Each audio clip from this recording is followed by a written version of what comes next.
solsystem er mere end 4,5 milliard år gammelt. Solen, Jorden og de andre planeter er alle dannet af det samme gigantiske sky af gas og støv. Ironisk nok kan det have været en af stjernernes voldsomme død i en supernova-eksplosion, der satte gang i fødslen af vores solsystem.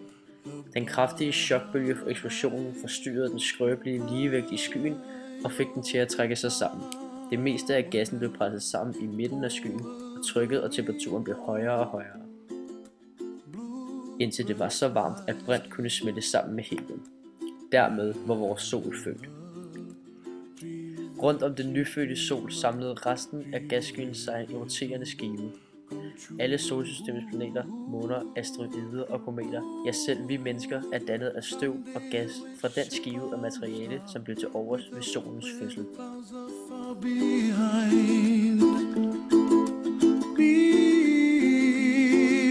Trouble melts like lemon drops high above the chimney top, that's where.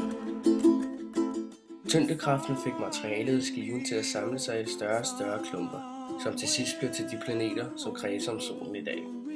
Tættest på solen var der så varmt, at kun klippemateriale kunne samle sig. Derfor består de 4 inderste planeter i solsystemet mest af klippe. De mere flygtige gasser samlede sig længere væk fra den glohede sol og blev til de 4 gasplaneter. I dag kredser 8 planeter om solen. De 4 klippeplaneter, Merkur, Venus, Jorden og Mars, og de 4 gasplaneter, Jupiter, Saturn, Uranus og Neptun.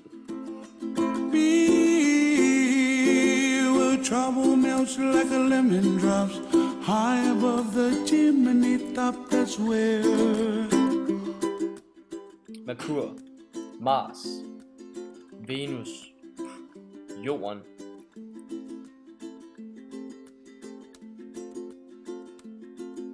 Neptun,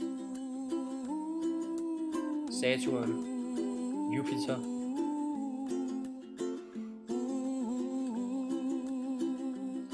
solen.